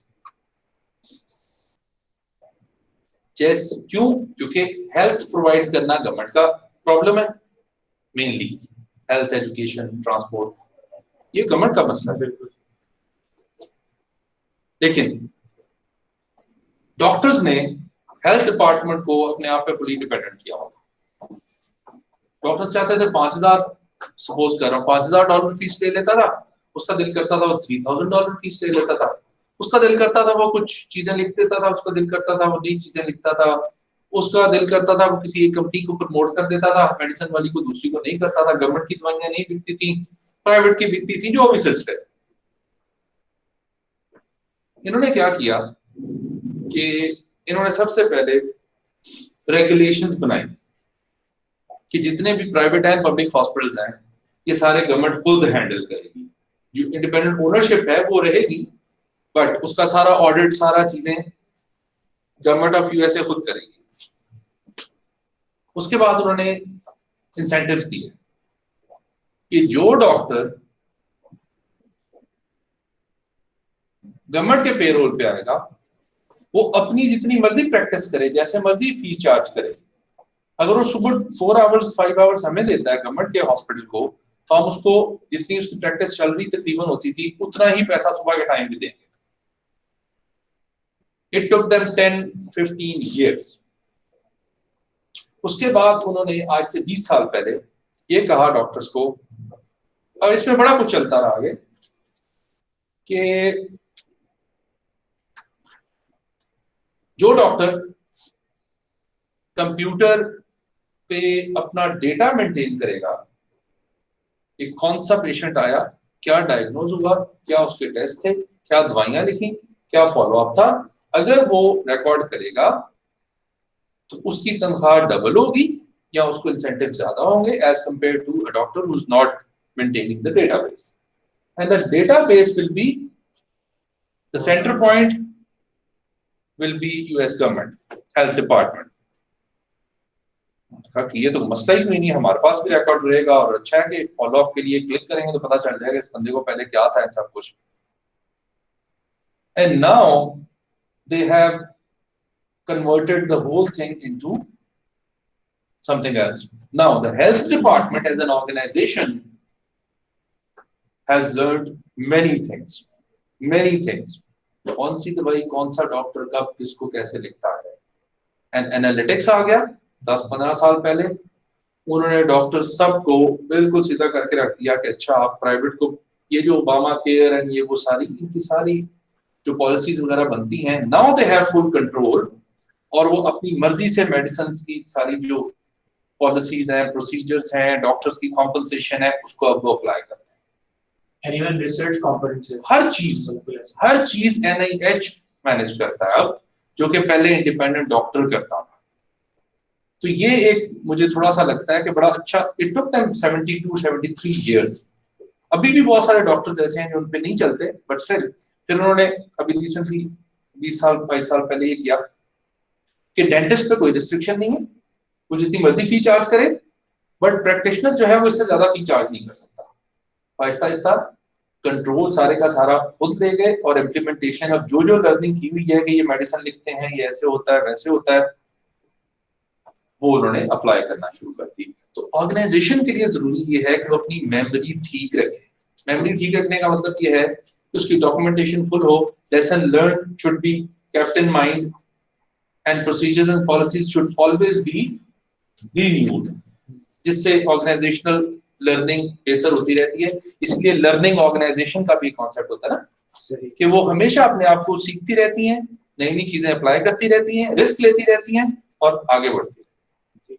सो इस तरीके से कुछ आप कर सकते हो। तो ये लर्निंग की जो एप्लीकेशन की बात हुई है, इसके अंदर एज ए ऑर्गेनाइजेशन को ये डाटा कलेक्शन करनी चाहिए कि उनके पास जो एम्प्लॉइज हैं उनका एरिया ऑफ इंटरेस्ट में उनकी जो स्ट्रेंथ्स हैं एज ए गिफ्टेडनेस, उसका डाटा हो, उसके ऊपर उनकी ट्रेनिंग और सारी चीजें बिल्कुल उस तरफ जाएं, बिल्कुल उस तरफ जाएं कि जो सर आज तक इससे पहले से आज तक हमने परफॉर्मेंस अप्रेजल फॉर्म कॉन्सेप्ट ही देखे हैं, वीकनेसेस आइडेंटिफाई करो और ट्रेनिंग्स करवाओ। हालांकि बेसिकली ये देखिए स्ट्रेंथ्स को देखते हो तो हम कहते हो वो तो है ही है ना, वो तो देयर उसकी वजह से आज बंदा यहाँ पहुंचा है। बट कभी ये नहीं देखा कि इस स्ट्रेंथ को उठा के इस पे क्या चीज आप कंपाइल करके जिसमें और नया कांसेप्ट अनफोल्ड हुआ है, हम ये समझते हैं कि वीकनेसेस ज्यादा कम होना चाहिए स्ट्रेंथ्स के ऊपर। लेकिन वो वीकनेस ऑर्गेनाइजेशन अपने एंड से सेफगार्ड कर रही है, इस वीकनेस से इस वजह से हमें लॉस, तो वो एक तरह का सेफगार्ड कॉर्नर होता है। मेन प्रॉब्लम आप जिस तरह कह रहे हो, मेन प्रॉब्लम पता क्या है, जो परफॉर्मेंस वैल्यूएशन कर रहे हैं उनके education, because they have a very good tool to scold their juniors. Leverage है परफॉर्मेंस अप्रेजल का ये बिल्कुल मकसद नहीं होना चाहिए, और ना ये एक्चुअली ट्रू सेंस में है। इसका मकसद है बेहतरी कैसे करनी है, इसका ये मकसद नहीं है कि आपने वीकनेस को कैसे करना है। मैंने खुद ये फील किया, पर्सनल मेरा एक्सपीरियंस, एक टीम मेंबर जो कि बड़ा मोटिवेटेडली काम कर रहा था और एक कोई इवेंट था, उसको 5 दिन पहले उसकी छोटी सी वीकनेस पे 90% एक्सीलेंट जा रहा था, 10% वीकनेसेस थी, वो 10% वीकनेसेस की वजह से उसको डांटा गया, वीकनेस आइडेंटिफाई की गई, और आखिरी 5-7 दिन थे ना जो इवेंट से पहले, उसको उस 10% पे काम करवाया गया, Recency factor. और हुआ पता क्या, वो 90% भी जाया हो गया, एंड पे परफॉर्मेंस 0। हालांकि वो 90+ आराम से परफॉर्मेंस होती, तो आपने 10% पे सारे का सारा 90 भी जाया कर दिया। यही प्रॉब्लम हम अपने बच्चों के साथ, अपने साथ, हम सारे रोते नहीं रहते किसी एक चीज पे बैठ के। तो सर सब पे एजुकेशन सिस्टम का तो गलत हुआ। नहीं, एजुकेशन सिस्टम ठीक है, उसकी देखो, अगर आपका बच्चा फॉर एग्जांपल उर्दू में पास हो रहा है और आगे चलता जा रहा है, लेकिन मैथ्स में और साइंस में वो बहुत अच्छा है, तो इतनी परेशानी वाली क्या बात है? तो ये स्टेटमेंट गलत भी नहीं है कि एजुकेशन का सिस्टम ठीक हो तो बाकी लोग तो पैदा भी तो हो ना, उसमें लोग थोड़ा सा ट्रेन भी हो, उनका माइंडसेट अब सर जैसे अगर कोई मार्केटिंग में अच्छा नहीं है या किसी चीज में नहीं है, तो आपका बेशक आप जितने मर्जी एचआर में अच्छे हो, आप तो गए, आपको ओवरऑल जीपीए तो गया ना, जस्ट एज अ एग्जांपल कोई फर्क नहीं पड़ता। मैं यही तो आपके दिमाग से डर निकालना चाह रहा हूँ, कुछ ज्यादा फर्क नहीं पड़ता, ये सारे इकट्ठे बैठे हैं।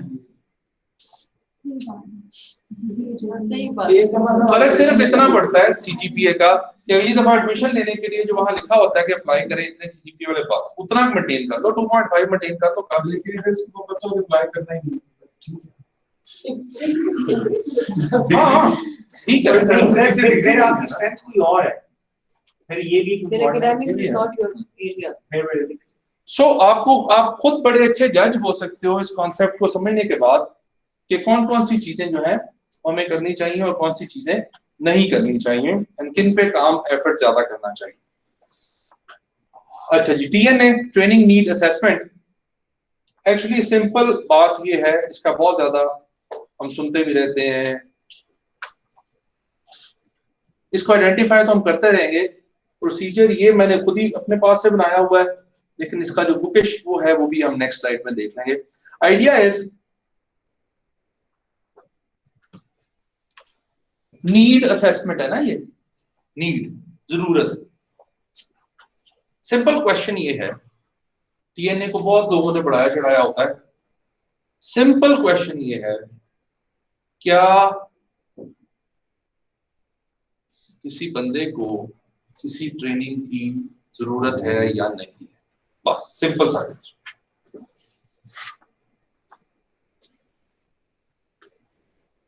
बट इसको आंसर करने का भी सिंपल स्ट्रेट फॉरवर्ड तरीका है कि अगर आप समझते हैं कि एक बंदे को जरूरत है किसी एक स्किल की,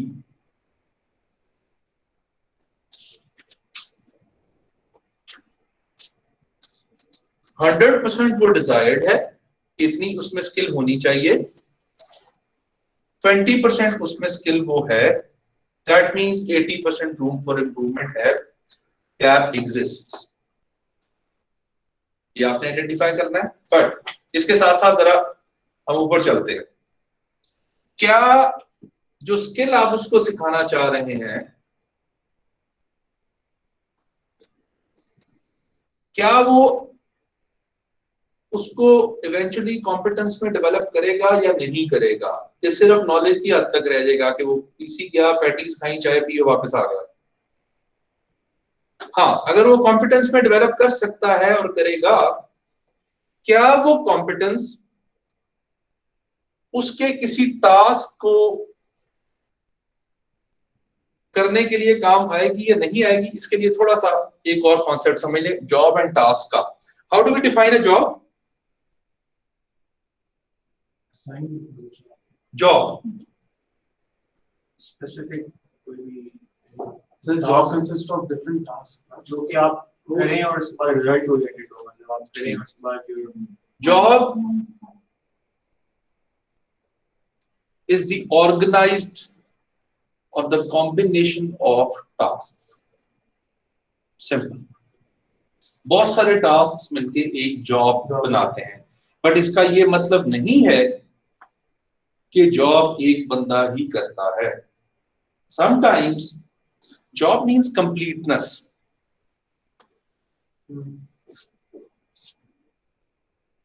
Jobs can be individual based, jobs can be team based. For example, teaching. हम समझ लेते हैं कि ये इंडिविजुअल चीज जॉब है, मैंने ही प्रिपेयर करना है, मैंने ही क्विज़ सेट करनी है, मैंने ही फाइनल एग्जाम बनाना है, मैंने ही पढ़ाना है, मैंने सब कुछ करना है. All tasks are performed by one person, but in certain order. Certain order. मसलन मैं मिड टर्म एग्जाम पहली क्लास में तो नहीं कर सकता, क्विज़ भी पहली क्लास में नहीं कर सकता, फाइनल एग्जाम भी 8वीं क्लास में नहीं ले सकता, टाइम एंड बाकी सारी चीजें भी.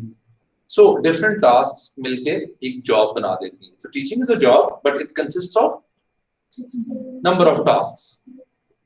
मुझे बताया रेस्टोरेंट में जब जाते हैं तो एक कस्टमर को खाना सर्व करना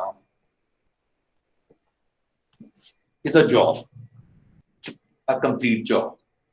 But is it being performed by one person? No.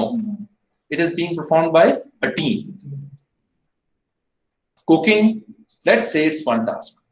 Let's say it's done by one individual. Cutting, waiting, ये सारी चीजें एक एक बंदा कर रहा है, but all team after performing certain tasks, 1 or 2 or 3 or 4 tasks by one person, they make a job. So we are going back to our task. क्या वो कॉम्पिटेंस किसी ऐसे टास्क को हेल्प करती है जो उसकी जॉब का पार्ट है? उस जॉब का पार्ट टास्क है या नहीं, ये भी आइडेंटिफाई करना पड़ेगा. और क्या फिर वो जो कॉम्पिटेंसी है वो उसको हेल्प भी कर रही है या नहीं.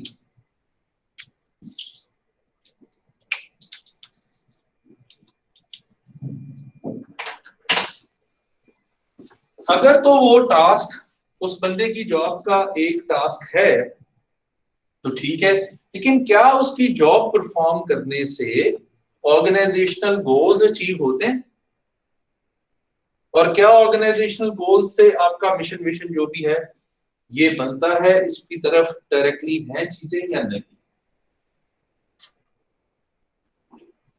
For example, if your mission is to provide quality education, your goal is to suppose deliver quality lectures, and a job of a lecturer has task जिसमें उसमें communication is one task, उसने अच्छी communication करनी है, and this is something that can be converted to competence. And अगर आप उसको communication check करते हैं कि 20% है और 100 होनी चाहिए, actually you have to find a direct link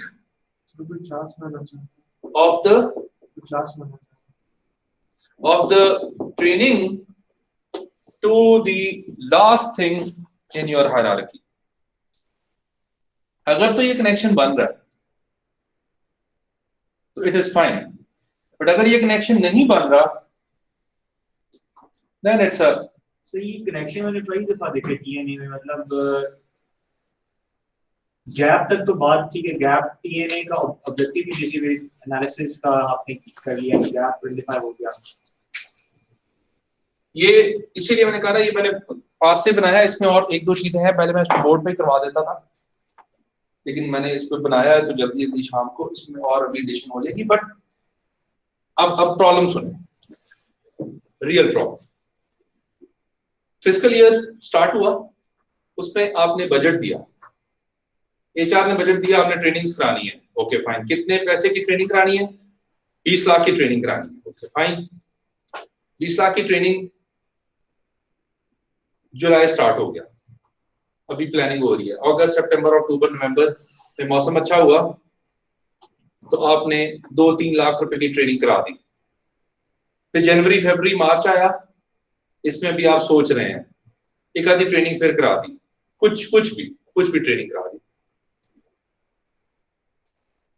मई में और जून में आपको पता चला कि ये तो सिर्फ 20 में से 5 लाख रुपया खर्च हुआ ट्रेनिंग पे. तो अगली दफा हमें बजट नहीं मिलेगा ट्रेनिंग का, कहते हैं महंगी सी ट्रेनिंग पकड़ोगे। किस पे करवानी है? तो यार कोई इमोशनल इंटेलिजेंस पे करा देते हैं, कुछ भी करा दो, वो 15 लाख रुपया किसी तरीके से लगा, क्यों? बजट कोलैप्स ना कर जाए, अगली दफा बजट नहीं मिलेगा। Without even making sense of those trainings, आप बजट को यूज करने के लिए without making any link to the development of the person और ऑफ द ऑर्गेनाइजेशन, आप बस समहाउ बना लेते हैं ट्रेनिंग और करवा देते हैं। जिसको 40 साल में जाके इमोशनल इंटेलिजेंस नहीं समझ आएगी, उसको 2 लेक्चर से इमोशनल इंटेलिजेंस समझ आ जाएगी। इट इज अ प्रैक्टिस, हाँ आइडिया होता है, but if it is needed then you do it, if it is not needed, budget को कोलैप्स होने से बचने के लिए अगर आप सिर्फ करवा रहे हो, होने से अगर बचा रहे हो, तो फिर तो आप हैफेजर्डली फजूल ट्रेनिंग नहीं कराओगे ना, लिंक तो नहीं डेवलप करोगे। सो प्रॉब्लम यह है कि इस वजह से ट्रेनिंग सक्सेसफुल नहीं होती। और आगे मैं आके जाके आपको बताऊंगा, ट्रेनिंग टूरिस्ट्स होते हैं। आप मुझे बताएं कितनी खुशी होती है जब ट्रेनिंग के लिए भेजते होते हैं? 95% ऑफ इट इज यार 2-3 दिन काम कोई नहीं होगा, खाना ठीक मिलेगा, रहने की जगह मिलेगी, आपका लर्निंग का तो कोई पॉइंट ऑफ व्यू नहीं होता ना, ऑर्गेनाइजेशन का ना आपका। सर अगर राशनल स्टूडेंट भी जब जाते हैं किसी और कंट्री में तो उसमें भी ज्यादा ये चीज होती है, ज्यादा यही होता है कि मैं बस यूरोप या अमेरिका देख आऊंगा। मैं भी गई थी तो हमें कभी रिवर राफ्टिंग पे ले जाते थे, कभी कहाँ वो डिपेंड करता है, ये हम बिल्कुल पढ़ने गए थे, हम डिपेंड करता है कि अगर तो आपको कल्चरल एक्सचेंज के लिए भिजवाया है तो फिर तो अच्छी बात है, लेकिन अगर आप डिग्री करने गए हैं तो तब भी अगर स्कॉलरशिप मिल जाती है तो तब भी अगर आपकी यही जरूरत है कि बस बिल्कुल के आ जाएंगे और जॉब देख लेंगे या शादी कर लेंगे मैक्सिमम, तो वो आपका रेडीनेस ही नहीं होती। तो ट्रेनिंग्स में भी रेडीनेस नहीं होती, तो रिपेयर भी नहीं, वो एंजॉयमेंट वर्क हो रहा होता है कि बस छोड़े सर्टिफिकेट, फिर ऊपर से ट्रेनर बड़े अच्छे हैं, वो हर किसी को सर्टिफिकेट देते हैं, उनकी मजबूरी होती है। वापस आके वो पूछता भी नहीं, ये पूछता यार खाना ठीक था, सेट अच्छा होगा, कोई पूछता क्या सीख क्या है क्या है। सो ये प्रॉब्लम है, ये link has to be there. For example, मैंने जापानीज लैंग्वेज की मुझे अगर ट्रेनिंग ऑफर इधर हो जाए जिसमें ठीक ठाक पैसा लग रहा हो, अदरवाइज ठीक है बट पैसा लग रहा हो, तो मेरे लिए कितनी यूजफुल है? कोई यूजफुल नहीं, क्योंकि मैंने जापानीज पूरी पढ़ी हुई है, मुझे कब भी नहीं आता, उसमें 2 लफ्ज आते हैं, मैंने सीख किया ही नहीं, उसके बाद यूज ही नहीं हुई जिंदगी में। सो ये गैप अगर लिंक नहीं बना रहा तो आपकी ट्रेनिंग फजूल है। ये डीएनए है, सिंपल। नीड है कि नहीं? अगर आपको आंसर मिलता है yes yes yes yes yes yes, then yes. मैं आपको बताऊं, मोस्टली यही नो होता है। उस बंदे को सारी चीजें पता होती हैं जितनी उस ट्रेनिंग में जाकर उसने सीखनी है ना सर, वो रेलेवेंट ही नहीं। वो फिर ये आ जाता है, यहाँ नो आ जाता है। उसको नहीं आती, कॉम्पिटेंस में डेवलप शायद कर ले, लेकिन उसका ऑर्गेनाइजेशन को काम नहीं आएगी। अपने बच्चे पढ़ाने के काम आ जाएगी, लेकिन ऑर्गेनाइजेशन के काम नहीं आएगी। गैप भी गलत हो गया ना, यहीं से काम ही खराब हो गया ना। तो actually there has to be a very good link. फिर वो ट्रेनिंग एक्सपेंसिव है नहीं एक्सपेंसिव, जहां भी हो रही है जरूर करवाएं, but if it is not relevant उसका फायदा नहीं। ये प्योरली एचआर के पार्ट के ऊपर लैग कर रहा होता है। वो ट्रेनिंग का डिजाइनिंग है, सॉरी, कौन कौन सी ट्रेनिंग करवानी है। देखो एचआर का खुद भी तो इशू यही है डेवलपमेंट एम्प्लॉय के पास कि एचआर को खुद ही एचआर पता नहीं होती। मोस्टली बच्चे इवन किसी एक्सटेंट तक समझे कि अगर मैंने कभी चूज किया था तो इसलिए कहता अच्छा फाइनेंस से जान छूट जाएगी, एचआर पढ़ लेते हैं। हालांकि टेक्निकली इसमें मैथमेटिक्स भी है, जिस तरह हम पढ़ रहे हैं सारा ग्राफ्स है, टेक्निकली बड़ी मुश्किल चीज है और इम्प्लीमेंट करना तो और ही मुश्किल काम है। ये तो जब इंसानों के साथ डील करना पड़ता है तो और मसला है। एक इस पे आपको एचआर के उस पे बता दूं कि दो लोगों ने इकट्ठा ग्रेजुएट किया रिलीजियस स्टडीज की, मास्टर्स इन रिलीजियस मैनेजमेंट, और दोनों चर्च में लग गए। एक चर्च में लग गया, एक किसी और जगह पे जाके चर्च में लग गया।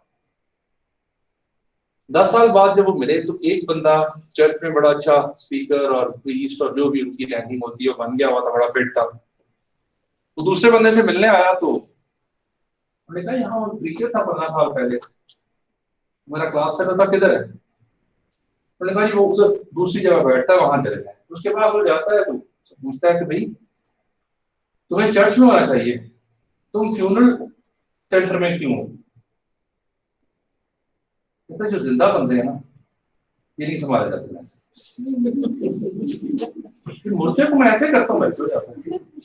इसको मैं कहता हूँ इनको लिटा दो तो मिलता है बेचारा, कुछ कहता है ये साहब वो काम नहीं मेरे से होता।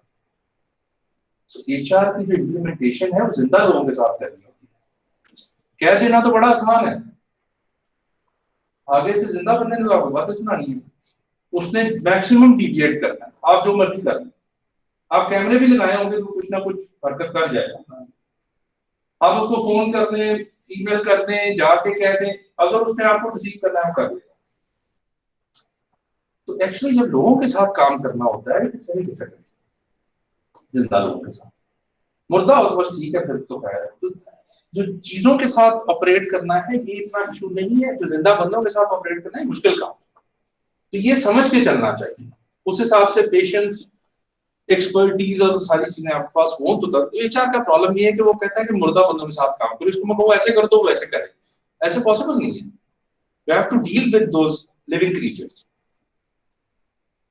सो ये आपका है। एंड देन बुकिश जो है वो इस किस्म की कुछ चीज होती है, ये भी उससे मिलता जुलता ही है। Identification of organisations objectives, identification of skills needed to meet these objectives, evaluation of existing skills level, ये गैप आ गया, एम्प्लॉय का लेवल क्या है और आपको कितना रिक्वायर्ड है, and then identifying courses available to meet up these gaps and then develop training programs to meet skill।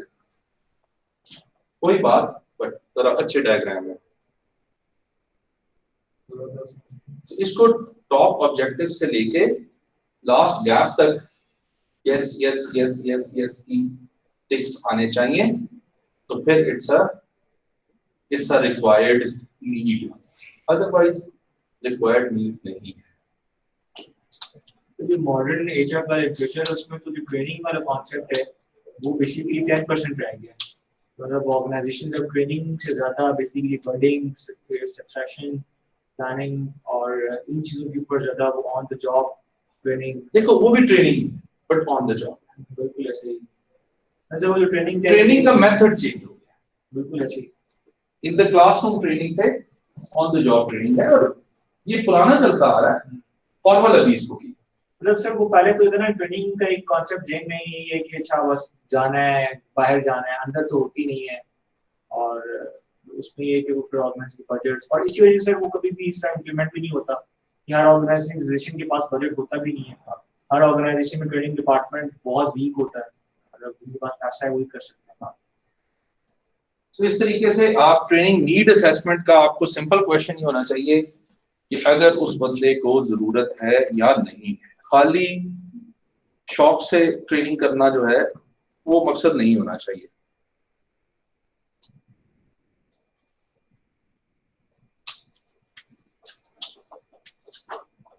ये एक स्लाइड है जिसमें थोड़ी सी चीजें लिखी हुई हैं।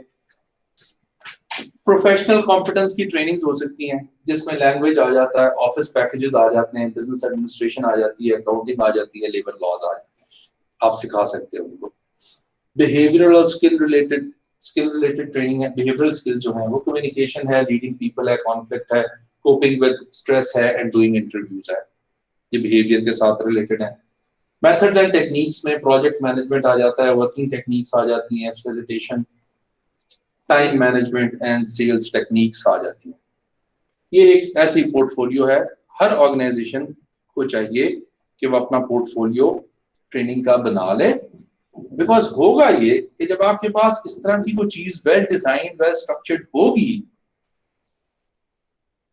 then you can very well place a person and match it with one of these trainings. सिर्फ इसका ये कैटलॉग का ये फायदा होता है कि आपके पास एक पूल ऑफ ट्रेनिंग्स होना चाहिए, ताकि आप फौरन उसको फिक्स करके कह सकें कि इसको टाइम मैनेजमेंट की जरूरत है, इसको अकाउंटिंग की जरूरत है, और ये किस एरिया में फॉल करती है और कौन उसको देखता है किस तरीके से। बट ये यूजुअली तब होता है जब आपका ट्रेनिंग का पूरा अलग डिपार्टमेंट होता है, उसने सारा काम इस पे किया हुआ होता है। But the idea is you need to have an understanding कि कौन कौन सी ट्रेनिंग्स आपके एम्प्लॉयज को चाहिए। फॉर एग्जाम्पल, ज़ेबस को कैशियर की ट्रेनिंग की जरूरत है एम्प्लॉयज के लिए? नहीं, कैश के साथ डीलिंग नहीं है ना। तो अगेन, अगर आप किसी को कैश, हार्ड कैश मैनेजमेंट की ट्रेनिंग की यहाँ भेज रहे हैं, ट्रेनिंग तो बहुत अच्छी होगी, but if it is needed और not needed, that's still a question mark. तो वो आप देखेंगे कि नहीं, कैश मैनेजमेंट की कोई टास्क ही नहीं है, इस एग्जिस्ट ही नहीं करता। इस तरह बैंक में आप किसी को टीचिंग लेक्चर डिलीवरी पर ट्रेनिंग करवाएंगे? जरूरत नहीं, अनलेस उनका वो ट्रेनिंग डिपार्टमेंट और ट्रेनर हो उनका अपना। सो इस तरीके से आपने मैच करना होता है। And if you have these, आपकी अपनी ऑर्गेनाइजेशन से रिलेटेड ट्रेनिंग्स की कैटलॉग आपके पास बना हुआ हो, तो उसमें जरा फायदा हो जाता है कि आप इजीली डिटरमिन कर लेते हैं कि किस ट्रेनिंग में इसको फिक्स करना है। आई थिंक ये हमारी लास्ट स्लाइड होगी।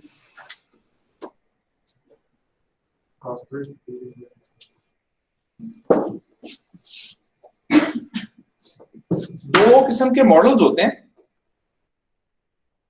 या दो किस्म की कॉन्सेप्ट्स होते हैं। एक को आप कहते हो सप्लाई बेस्ड थिंग्स, दूसरे को कहते हो डिमांड बेस्ड थिंग्स।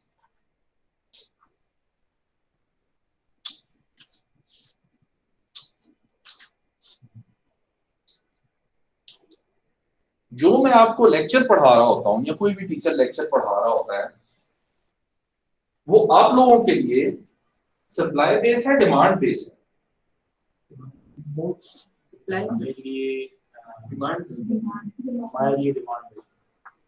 फिर सोचा, मेरी मर्जी है कि मैं आपको क्या पढ़ाऊं। सप्लाई बेस्ड सर आपकी मर्जी है। So the course content, मेरी मर्जी है।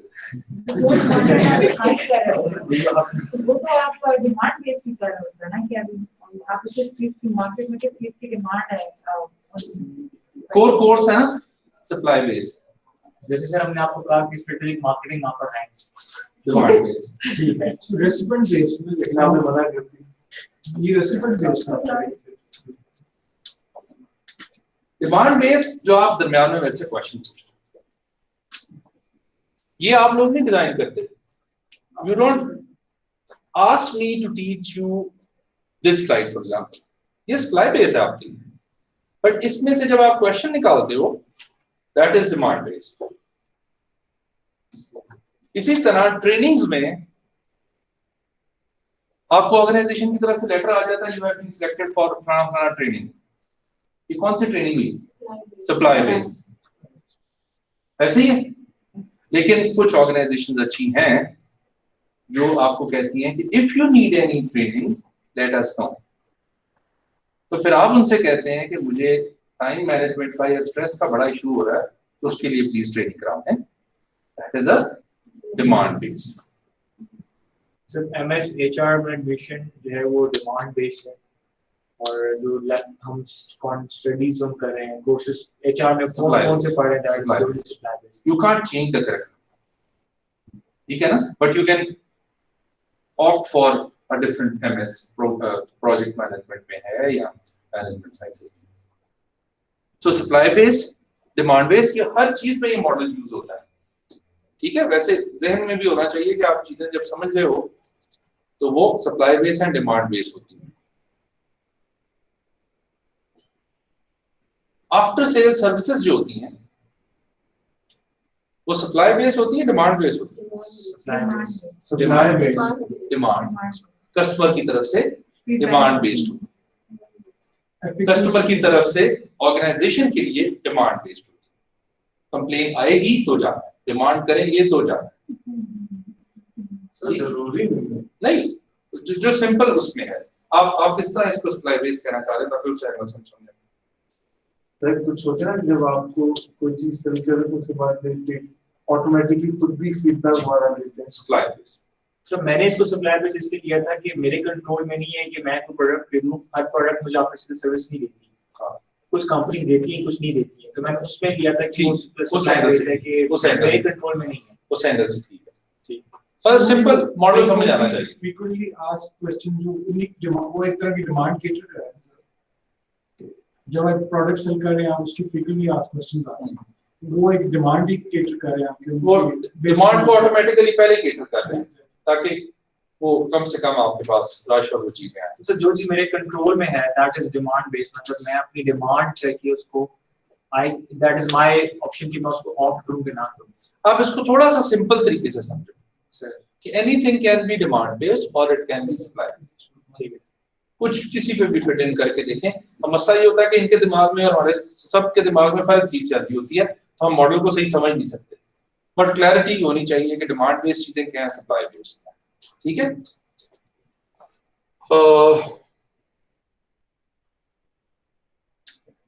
Okay, so trainings can be demand based और सप्लाई बेस्ड।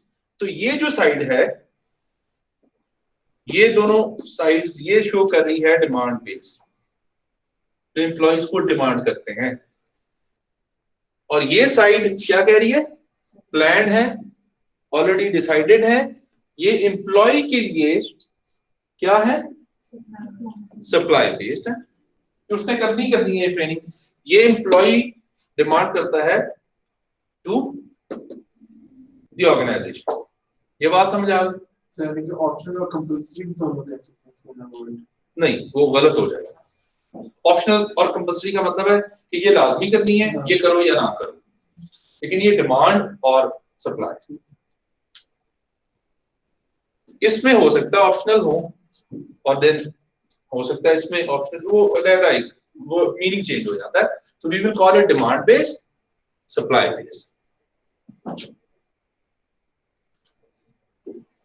इधर यूनिक ट्रेनिंग नीड्स,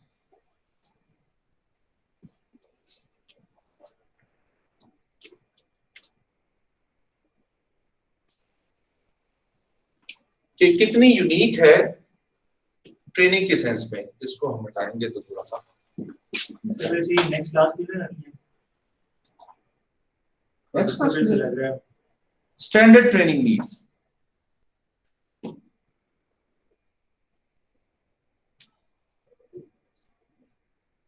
कौन कह रहा है नेक्स्ट क्लास के लिए?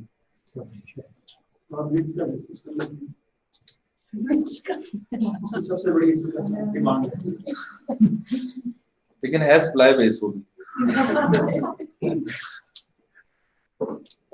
मेट्स का हमने जो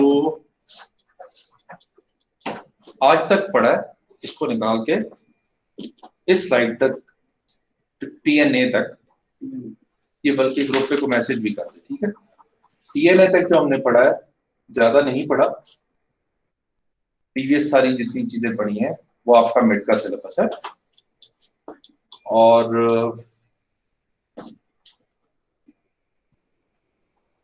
पैटर्न अगर अभी ना डिस्कस करूं तो ऐसा इशू तो नहीं, चलो रफ डिस्कस कर लेता हूं। ये ग्रुप में